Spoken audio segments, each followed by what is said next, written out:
Hi, welcome to Right to the Top. I'm Adam.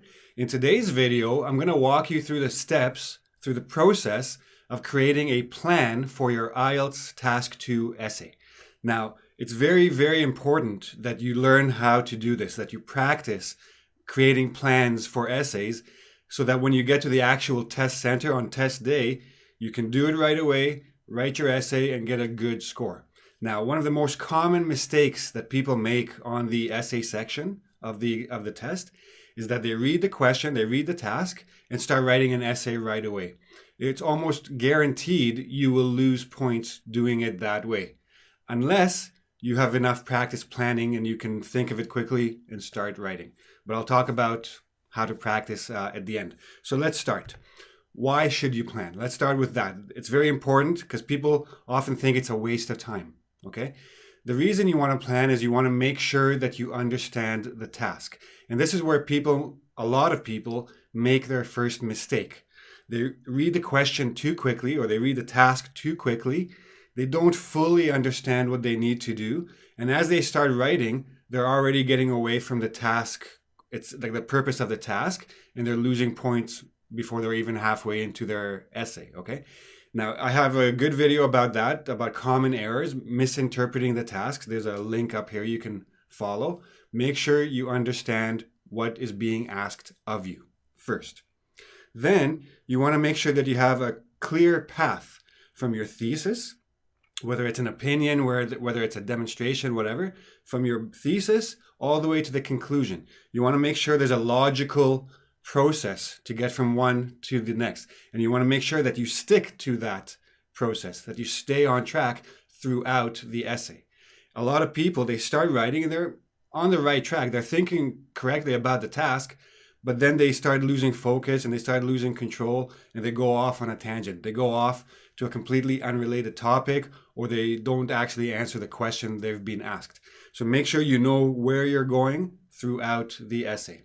Now, if you think that planning is a waste of time, it's actually the opposite. If you learn how to plan and you can create a good plan in 3, 4, 5 minutes, you will actually save yourself time, because as you're writing the essay, you won't have to waste time thinking, what should I say? What should I talk about next? What examples should I use? What words should I use? You already have all that ready for you at the beginning. All you have to do is look back every once in a while at your plan and make sure you're on track and write your essay, basically putting the plan into words, into sentences, into paragraphs, okay? So you actually will save time by planning. And whenever you come to the place where you have to put an idea, whether you have to put a reason, whether you have to put support, an example, etc., you already have the ideas ready. You just plug them in and you're ready to go.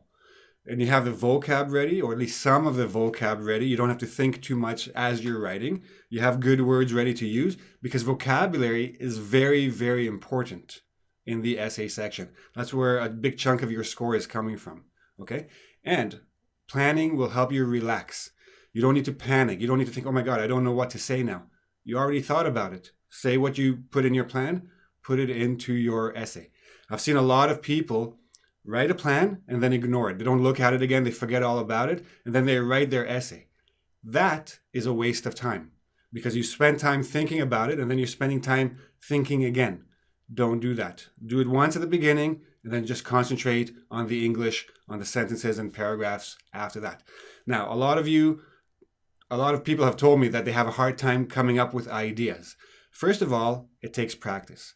Second of all, you should have your idea bank. You should be building an idea bank already in preparation for your test. If you're not sure what an idea bank is, there's a link up there. You can follow that, how to create an idea bank, or you can go buy an ebook from my website. A couple of them are already done, and you can work with those, okay?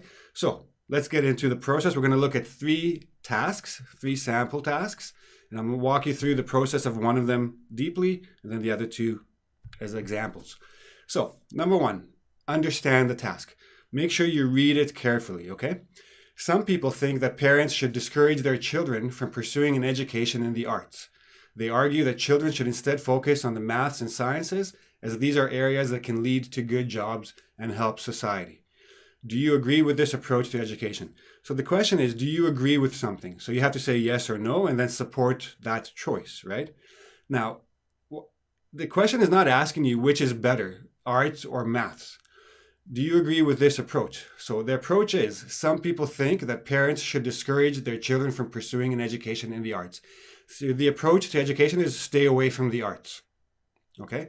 They argue that. They argue that means this is the support they give for that belief. So it's that belief that you have to argue about. Should children study arts or not? That's the question. Okay? That's what you have to answer. Let's look at a couple more. As cities become more crowded and cars increasingly ... The reason I'm not going to read everything is because I already saw the questions, okay? What can local governments do to make public transportation more attractive to residents? And how can they fund these public transportation systems? When you have a two-part question and they're both open questions, what, how, right away, you don't even need anything in the task. That's all set up. It's background information. What you're asked to do in the essay is actually answer these two questions. And these two questions can be presented alone. Everything that comes before it in the task, streets, highways, trains, buses, etc., this is just a little bit of background information to help you start thinking about it. So yes, read it, of course. Get some ideas from there, like about different means of public transit, but concentrate on the two questions. What can governments do? How can they fund it? How can they get the money to support these public transportation systems, okay? Number 3, we're going to look at 3 altogether. When it comes to foreign travel, some tourists prefer to let a guide point out the highlights and deal directly with the locals. Others would rather discover a place on their own and get to know its people. So basically, you're looking at 2 ways of traveling, and then you have to compare the 2 and say which you prefer. So now, I'll talk about the word compare. A lot of people think that compare means look at the similarities of both, or look at the benefits of both, or the advantages of both. Compare means look at this, like what is same, what is different, right? Look at the 2 of them and how are they similar, how are they different? Now, especially when it says which you prefer, you can't only look at the good sides of both, because if you say guided tours are good because A, B, C, solo tours are good because A, B, C, so I choose A, the guided tours. Well, why? If this is good and this is good, why do you choose this one, right? You can say that one is more good, like better than the other one, but the easier approach is to say what is good and bad about each, and the one that has more good is the one you're going to prefer, right? So I'll show you when we get into the actual planning of it. So next, you have to isolate the topic and question, debate, issue. So what is the topic? We're talking about education. What is the question or the debate or the issue, depending on the question type? So should they study the arts or not? Okay, arts only and then STEM. So I split it up. So I put in the circle, I put my general topic, education. And then should they study arts only? And then I'm going to give some ideas about that. And should they study STEM? STEM, science, technology, engineering, maths. All these subjects are put together into a group called STEM. So I'm putting myself a little bit of a parallel. And I'm not saying arts, yes, no. I'm saying arts only, yes or no, as compared to other things like the STEM's project, okay? So isolate all the different topics you're going to discuss and get ready to build on them. Next, get your ideas, get your vocab. Vocab, synonyms related to topic, words that are related to topic, words that are specific to the issue or debate. Transitions, have your transitions ready because a lot of people forget to use transitions, and this is going to cost you points. So education generally, and first I want to take the words in the task. Parents should discourage their kids. And I'm going to look for some synonyms because I want to rephrase this in my introduction. Urge, encourage, studies, rather, prefer, concentrate, fields, etc. I'm looking for things to take from the task itself to rephrase in my introduction to introduce the topic. Education, generally, curriculum, STEM, graphic design, embrace, adapt, one-dimensional options. All the ideas that you can think of that come with education. If you're studying only science, then you're very one-dimensional. If you're studying arts and science, you're multi-dimensional, etc. I have some transitions, whereas and contrast, because I'm going to look at 2 things. I'm going to agree or disagree. So I want to look at 2 sides of things. I'm going to use whereas, I'm going to use in contrast. I'm going to use more over to add points, etc. Just have them ready. You should know them already by now. Put them down on paper so you remember to use them. And then I'm thinking about arts. I'm going to look at painting, music, photography, different types of arts. What is good about it? Imagination, creativity, STEM, technology, engineering, coding, computers. What does STEM mean? Again, you can put a lot more words. I'm just giving you an example here of what you can put down, okay? Step 4, think of your support. How are you going to support one or the other? So arts gives a child creativity. It gives them critical thinking skills. It gives them soft skills, how to interact with people, how to communicate, how to think outside the box. Those who study only STEM are one-dimensional. They're limited. They have limited employable skills. They can only do one thing. What's good is they get technical skills. So at the end, my idea is that both of them are necessary. So this is going to be my thesis. The conclusion of the plan is that both are necessary, and that's going to be my opinion. And then I'm going to outline my actual essay. And again, you don't need to be this detailed in your plan. The more you practice making plans, the quicker you can do all of this, and you'll find your own way to plan. This is how I create a plan. This works for me. I do the circle, I do the vocab, I do the 2 different parts, and I think about what I'm going to say in each paragraph. Everybody has their own way of planning. Find the way that works for you, the way that you can do it effectively, but within 5 minutes maximum, okay? And the more you practice it, the more you'll find which way works for you. I'll show you a couple of other ways anyway. My thesis, I disagree that parents should discourage their children from studying the arts. Arts are just as important as maths and sciences. That's my thesis. In the first body paragraph, I'm going to support why art is important. Art and technology together, 2 ends. Get rid of one of those. For example, graphic design. So art and technology have already embraced. This is the world we live in now. There's no such thing as separation anymore. Everything works together. My second body paragraph, why is art another good reason for art? It provides useful skills for work. For example, it builds critical analysis, adaptability. Get rid of the I in critical.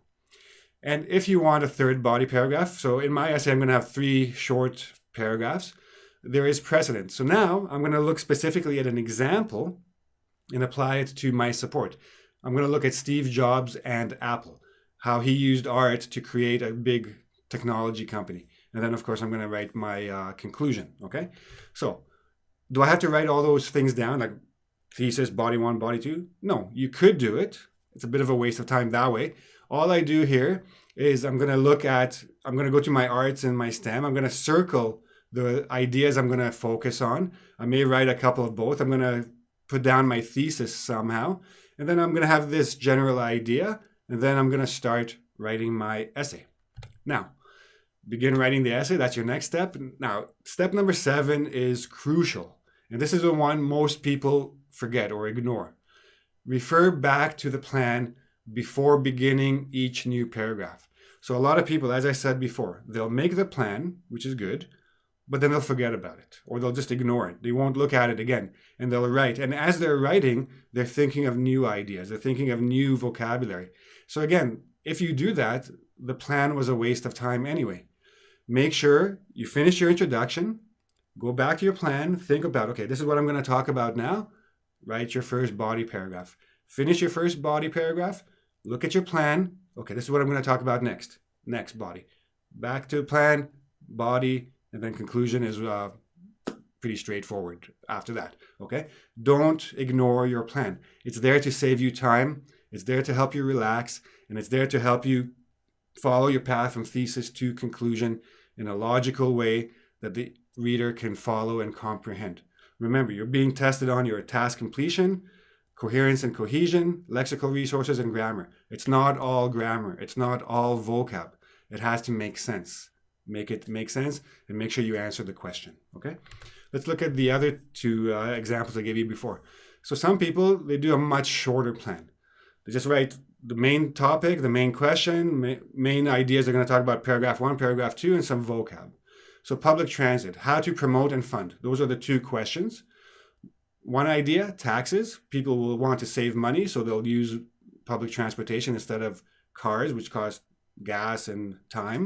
And by doing this, they will also get more revenue because more people are using it, more money for the systems. In my second argument, how to do it, raise a campaign or about education, or educate the public about pollution, the environment, make them feel bad about driving. Hopefully they'll use more public transit, and this will bring in money from fares and stuff, and some vocab, bus, train, tax, toll, thoroughfare, highway, etc. And then start writing your essay. The last one, when it comes to the two, so compare the two. So I have travel, that's my main topic, group versus solo. So one against the other, compare. The group, fewer hassles, language barrier, efficient, safety, security, schedule. Solo, freedom, adjust. You can adjust to things, authentic experience, off the beaten track, remote, adventure. So you're putting your vocab and your ideas together. You have the two. One is better than the other. And then some general idea, some general vocab. And then in your essay, you're going to say, so here I have a lot of good and good, but like the group, the guide takes care of the hassles. He deals with all the people. There's no language barrier because he or she can speak for you. It's efficient, it's safe. But the solo one gets you all of these. So remember, you have to choose one. So I'm going to choose solo, and I'm going to focus on these things as opposed to the group travel or the guided tours, etc. Okay? And then I'm going to write my essay. And that's basically all there is to it. Now, how do you practice? What should you do? One, collect a bunch of questions. Get yourself a list of tasks, as many as you can. If you go online and Google or Yahoo or whatever your search engine is, just write IELTS writing topics. And you'll get a lot of different websites with a bunch of questions. Collect them all. Try to get yourself like 30, 40, 50, as many as you can. Then plan 3 essays. Plan the 4th and write the essay. Plan 3, the 4th, plan and write. So don't write 50 essays necessarily. Practice planning. Take a task, give yourself 5 minutes, make a plan. Take another task, 5 minutes, plan. A third task, 5 minutes, plan. 4th task, 5 minutes, plan. 30 minutes, write. 5 minutes, look over again, make sure everything's okay. So that's all there is to it. If you have any questions about this, please ask me in the YouTube comment section. I'll be happy to help you out. If you like this video, give me a like, and don't forget to subscribe to my channel, and come back soon for more lessons on vocab, grammar, test tips, etc. See you then. Bye-bye.